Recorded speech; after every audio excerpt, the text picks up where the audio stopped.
Olá, pessoal. Então, agora nós vamos começar a questão 5, né? Então, a questão 5, ela está aqui nesse link, os dados originais da questão 5. A gente vai migrar agora para a proposição de modelos, né? Para isso, a questão 5, ela traz o seguinte problema. A ideia dos autores era a produção de um probiótico, o Enterococcus faecium, MTCC 5695.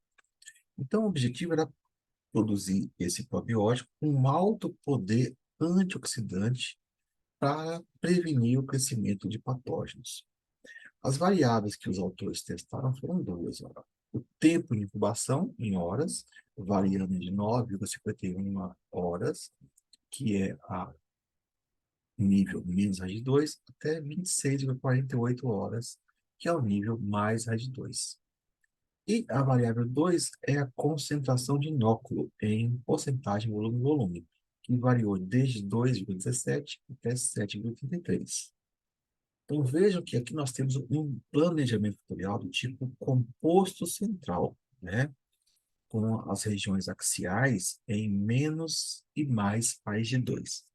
A resposta variada foi a concentração de DPPH, Free Radical Scavenging Activity. Esse DPPH, ele é um parâmetro que mede a atividade antioxidante do produto que foi preparado. Então, a ideia geral desse trabalho é essa. E, é claro, eles querem uma alta concentração de DPPH, né? Então, vamos lá, vamos dar uma olhadinha agora nos dados originais. Questão 5. Então, agora aqui nós temos já um refinamento, né, um problema já mais refinado. Eu vou maximizar aqui. Então, aqui nós temos as duas variáveis na escala real e as duas variáveis na escala codificada.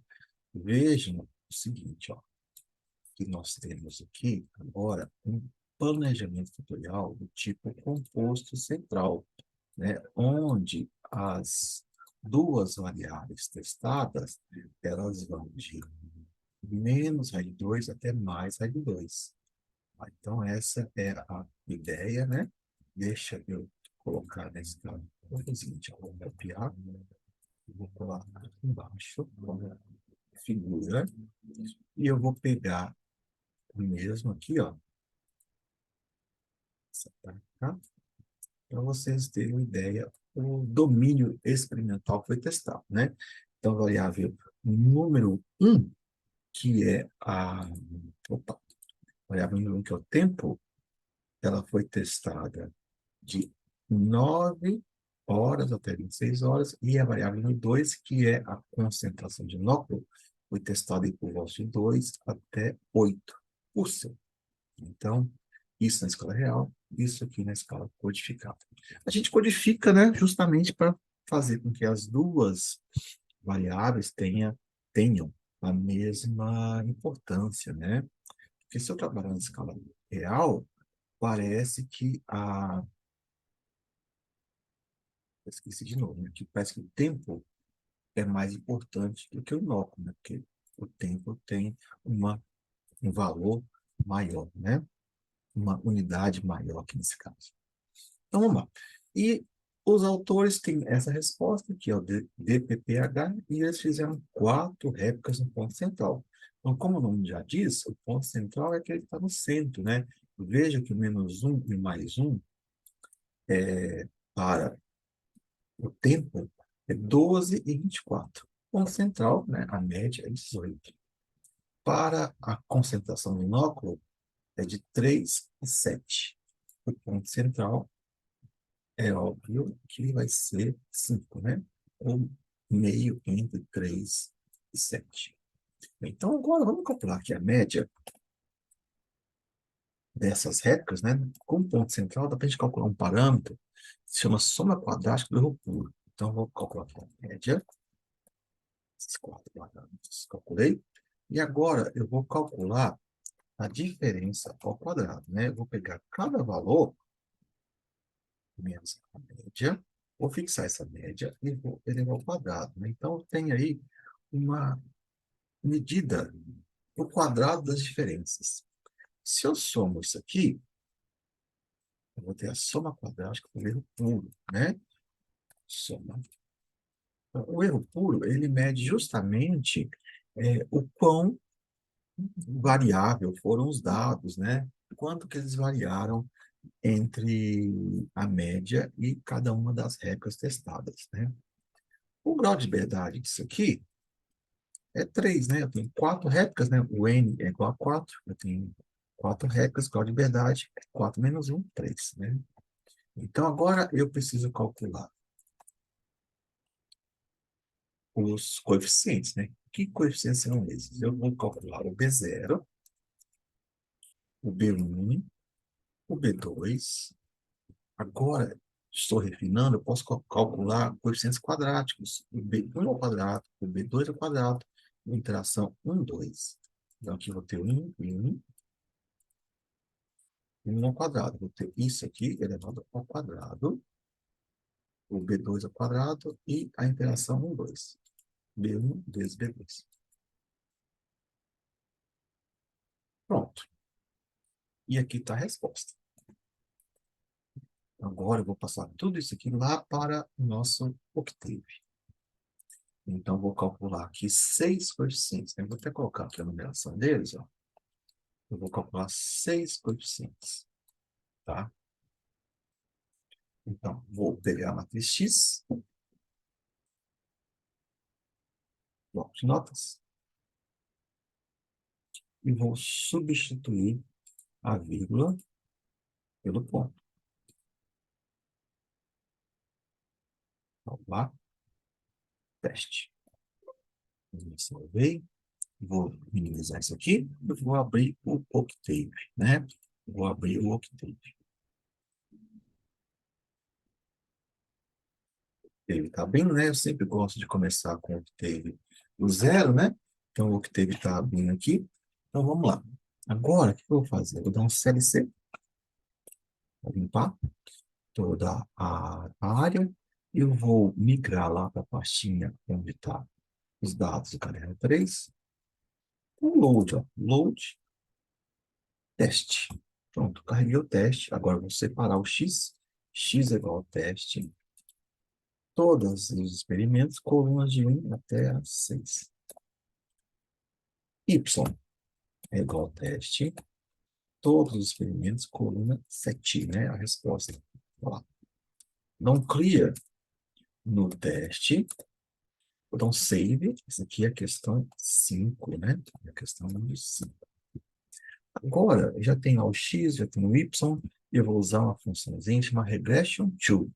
Help regression to, né? Que é uma função que nós escrevemos também. Está lá no primeiro tutorial da Química Nova, que está descrito no canal, né? Que são as playlists de 8 a 12. Eu vou copiar isso aqui e eu vou colar aqui. Então, eu vou ter aqui o X, o Y minúsculo, né? O Octave e o MATLAB são case sensitivos, né? Então, eu preciso deixar do jeito que está aqui, olha, eu deixo aqui. Soma quadrática do erro puro. Soma quadrática do erro puro, 0,27. 0,27. Grau de verdade, 3, né? 4 réplicas, 4 menos 1, 3. Vou dar um Enter. Então, ele calculou a tabela nova. Ele, ai, esqueci de novo. Olha, pessoal, desculpa. Esqueci que agora eu preciso de uma função que chama tinv, né? Para calcular o valor de t. Para eu ter acesso a essa função, eu vou precisar fazer o pkg, olha. Foi bom ter aparecido o erro, né? Para vocês verem como é que funciona, né? Nossa LC. Vou dar um clear naquele ANS ali, ó, que eu não estou gostando muito dele. Então, save de novo. Vou calcular de novo. Pronto. Agora ele vai até o final. Prontinho. Então, vamos analisar esses dados, né? Vamos começar de trás para frente. Isso aqui é a figura 4. Essa figura 4 mostra o R quadrado. Veja que o R quadrado ele é aí da ordem de 0,95, né? Então, calma, isso aqui não é uma curva de calibração, né, pessoal? Então, muito cuidado com os R's quadrados, né? Principalmente na geração de modelos. Lá na curva de calibração, a gente espera um R quadrado de 0,99, né? Agora aqui, quando a gente gera um modelo, a gente pode ter R's quadrados da ordem de 0,90, né? O R quadrado é o coeficiente de determinação, 0,90, 0,95, 0,94, como esse caso aqui. Então, eu vejo que um R quadrado razoável, não é ruim. Vou fechar. Bom, agora aqui eu estou comparando a média quadrática da falta de ajuste, né? Lateral fit, e do erro puro, né? E veja que aqui o F calculado é em torno de 7. O F tabelado é por volta de 9. Então, veja que o F calculado é menor do que o F tabelado. Isso mostra que as duas médias quadráticas, elas são estatisticamente iguais, né? O p-valor deve ser maior do que 0,05. Daqui a pouquinho a gente vai fazer esse cálculo lá no Excel. Isso é muito bom para o modelo, né? Mostrando que o erro, aquele erro das 4 réplicas que foram feitas lá no laboratório, é estatisticamente igual ao erro do modelo. Vou fechar isso aqui. Agora, aqui, eu tenho a média quadrática da regressão sobre o resíduo. O F calculado deu por volta de 22. O F tabelado por volta de 4,5, né, mais ou menos. Quando eu divido um pelo outro, eu tenho a razão desses Fs. O que eu espero é que o F calculado seja maior do que o F tabelado. Isso vai mostrar que o E-valor é menor do que 0,05, ou seja, são estatisticamente diferentes. Eu quero que esses dois carinhos, né, regressão e resíduo, sejam estatisticamente diferentes. O ideal é que eles sejam muito diferentes, né? Eu até coloco aqui, ó, uma linha horizontal vermelha, em 10, eu gostaria que fosse maior do que 10, mas não foi. Foi por volta de 5 vezes, né? Quando eu divido esse por esse, dá 5 vezes. Mas, enfim, mostra que é um modelo razoável, é um modelo bom. E não tem falta de ajuste. Vou fechar aqui. Já que não tem falta de ajuste, eu posso usar a média quadrática do resíduo, que esse valor que está aqui, ó, 0,35725. 0,35725. E o seu respectivo valor de T, que é esse aqui, ó, 2,5706, 2,5706, eu vou usar esses valores para calcular o intervalo de confiança dos resíduos, né? Desculpa, intervalo de confiança dos coeficientes.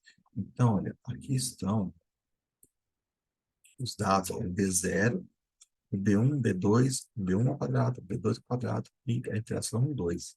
Se eu dar um zoom aqui, ó, olha só, veja que tem alguns coeficientes que são insignificantes. Aquela mesma historinha que nós vimos nas questões passadas, né? Vejam que, por exemplo, olha, essas cruzinhas vermelhas e azuis são intervalos de confiança. Então, esse terceiro coeficiente aqui, ele pode ser zero em algum momento. Se ele pode ser zero em algum momento, ele é insignificante. Então, o terceiro, o quarto e a interação, né? O sexto coeficiente, tá? São insignificantes. Daqui a pouquinho a gente vai ver isso com calma. Aqui estão o resíduo. A gente precisa ter resíduos por volta de zero. E aqui está o previsto versus o resíduo. A gente tem que ter resíduos negativos, resíduos positivos. Existem alguns testes, né? Para a gente ver se os resíduos seguem uma distribuição normal. Mas aqui, aparentemente, seguem, né? Uma distribuição normal. A gente vê que os resíduos aqui, eles são mais agrupados no zero. E, por fim, a gente tem o valor experimental versus o previsto. A ideia é que essas bolinhas azuis, né, estejam bem próximas dessa reta vermelha aqui. Essa bolinha mostra o real versus o previsto. E esse intervalo de confiança aqui, ó, deixa eu dar um zoom nessa região. Esse maisinho azul e maisinho vermelho mostram o quê? Mostram o,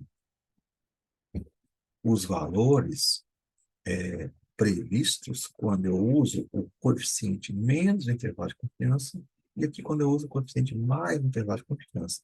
E a bolinha é quando eu uso o coeficiente, né, que foram calculados. Vamos fechar isso aqui. Vou salvar. E agora a gente precisa ver algumas coisas. Aqui está a tabela a nova, né?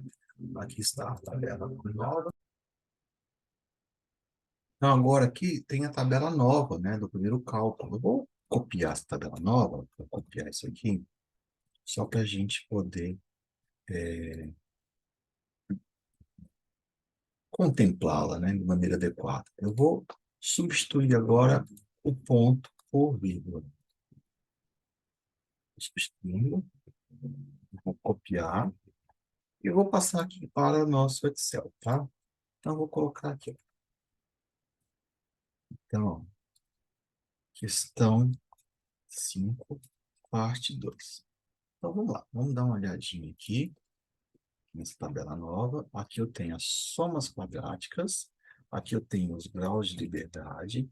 Aqui eu tenho as médias quadráticas. Aqui eu tenho o teste F, né? Ou melhor, chama assim, o F calculado, né? Então, média quadrática da regressão, resíduo total, né? Veja que esse mais esse, né? 38 mais 2 dá o 41 daqui, né? A soma quadrática, opa, um erro puro, que foi que nós calculamos lá com as réplicas, e a falta de ajuste. Aqui o R quadrado, e aqui eu tenho o R quadrado máximo. Esse R quadrado máximo é o seguinte, é a soma quadrática total, menos o erro puro, dividido pela soma quadrática, né? Então, uma situação hipotética onde eu não tenho erro puro, né? Onde eu não tenho erro do laboratório, tá? Então, eu vou apagar esses zeros aqui. Ah, e esses parâmetros aqui são os R's, né? Peguei e tirei a raiz quadrada aqui. Bem, então, aqui está o F calculado, F tabelado, que aparece lá naquele gráfico que eu mostrei para vocês, ó. Tem uma funçãozinha no Excel chamada INVF. 95% de confiança, né? Grau de liberdade do numerador. 5, numerador da regressão. Grau de liberdade do denominador, resíduo. Então, esse é o F calculado. Aí a razão dos F's, ó, que é mostrado, é isso dividido por isso. Deu aqui 5. Agora, o F tabelado da falta de ajuste é puro. Ó. F 005, ponto e vírgula. Falta de ajuste, primeiro, depois eu puro. Tá lá. Né? Então, vejam que tinha dado menor do que 1, né? Aí eu tenho aqui o p-valor. P-valor também dá para gente calcular, né? Tudo aqui no nosso Excel. A funçãozinha do p-valor, ela é a... Deixa eu ver se ela está aqui. Ó, é o dist f, dist.fcd. Distribuição F, cauda direita, né? Se não tiver aqui no mais usado seu, você vai lá em tudo e procura dist.f.cd, tá bom? Opa, dist.f.cd. Eu vou pegar aqui o x, é o f calculado, grau de liberdade é 5 do numerador e 6 do denominador. Tá lá. Então, veja que o p-valor é muito menor do que 0,05, ou seja, há diferença, né? Há diferença. A regressão é muito diferente do resíduo. Agora aqui eu vou fazer a mesma coisa. Ó. O x é o erro calculado. Grau de liberdade do numerador é 3. Grau de liberdade do denominador também é 3, tá? Veja que, apesar dos números serem iguais, você está pegando na ordem certa, hein? Cuidado. O p-valor é maior do que 0,05, ou seja, não há diferença. Né? O que é muito bom para o modelo, né? O que é extremamente interessante para o modelo. Agora, nós temos um pequeno detalhe aqui que nós tínhamos visto, que os coeficientes, olha, deixa eu aumentar aqui, eles não são alguns, né, não são significativos. Então, vou colocar aqui.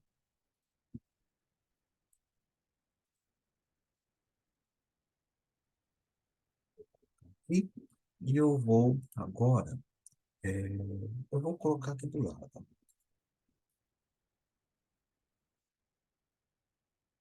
Vou colocar aqui do lado, assim.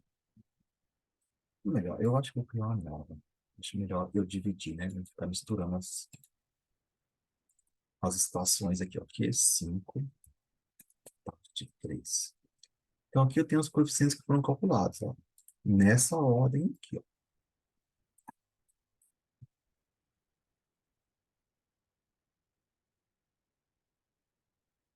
Está os coeficientes. Aqui eu tenho o intervalo de confiança.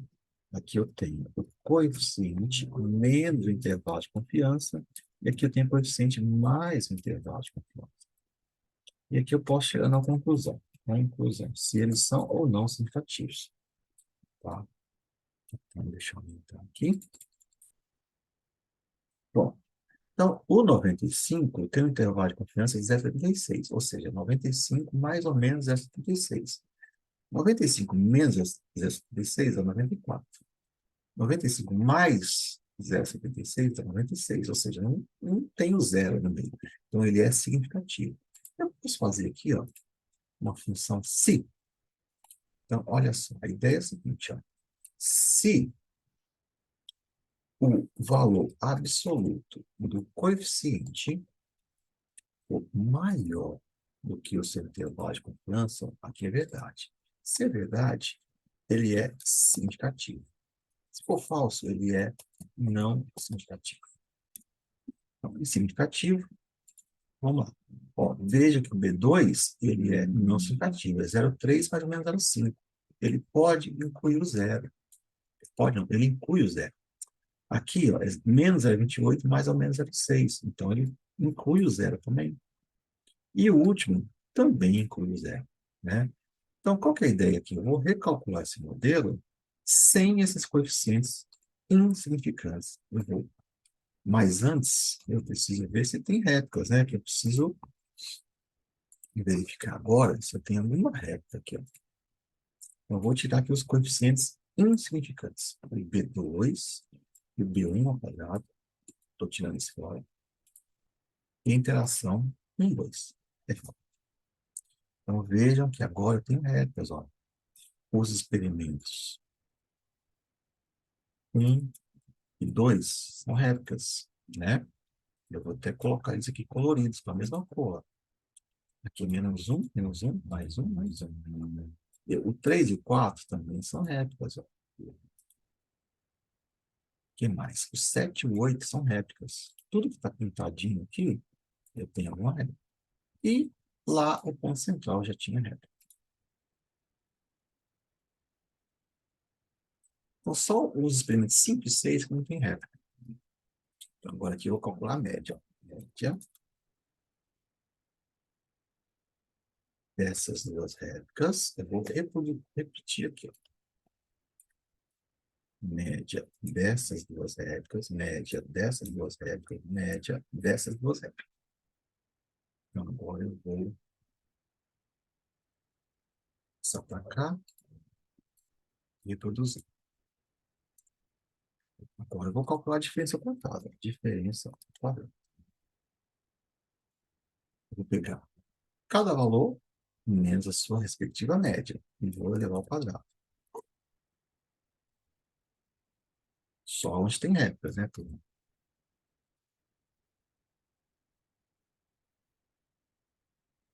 Bem, então, agora eu tenho o grau de liberdade. Grau de liberdade. Aqui eu tenho um, aqui eu tenho um, aqui eu tenho um, aqui eu tenho três, né? Tenho duas réplicas com grau de liberdade. Soma quadrática eu repulo.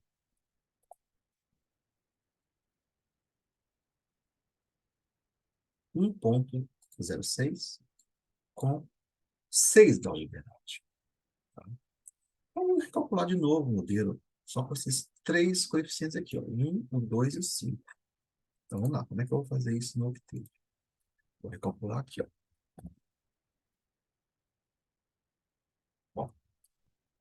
todos os experimentos, as colunas. Eu vou pegar colunas que não são consecutivas, então eu abri um colchete aqui, ó. É o 1, o 2 e o 5.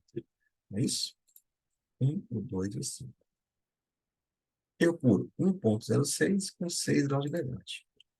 1,06 com 6 graus de liberdade. Então vejam que agora a gente tem menos coeficientes e vejo que o modelo ficou melhor. O R quadrado caiu. Só que continua sem falta de ajuste e a regressão ficou muito melhor. O F calculado deu quase 50, o F tabelado por volta de 4. A razão ficou superior a 10, né? Ficou bem mais significativo do que o anterior.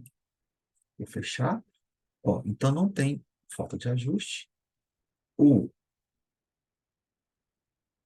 erro que eu vou usar para calcular os intervalos de confiança vai ser 0,38, 23,4. 0,38, 23,4. E o T, 2,306. 2,306. Pontinho. Então, vejam que agora, provavelmente, todo mundo é significativo. Vamos dar uma olhada? Ó, todos são significativos. O B0, o B1 e o B2 ao quadrado. São significativos. Resíduo versus a frequência, tem aqui uma certa distribuição. Olha, a maioria dos resíduos aparece com zero. Tem resíduos negativos, resíduos positivos. E eu tenho aqui experimental versus resíduo. Também está interessante, então, certo? E já tinha visto isso aqui, né? Eu vou salvar isso aqui. Vou salvando. Vamos pegar agora essa nova tabela nova. O que eu vou fazer aqui? Eu vou comparar. Ó. Eu vou comparar a primeira tabela nova com a segunda. Deixa eu só fazer uma coisinha aqui, ó. Primeiro cálculo. E eu vou fazer aqui o segundo cálculo.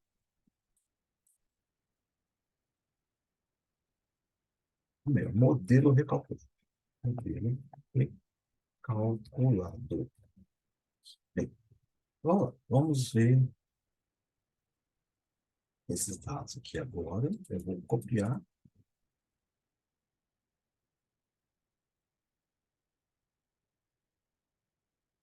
Vou substituir ponto por vírgula,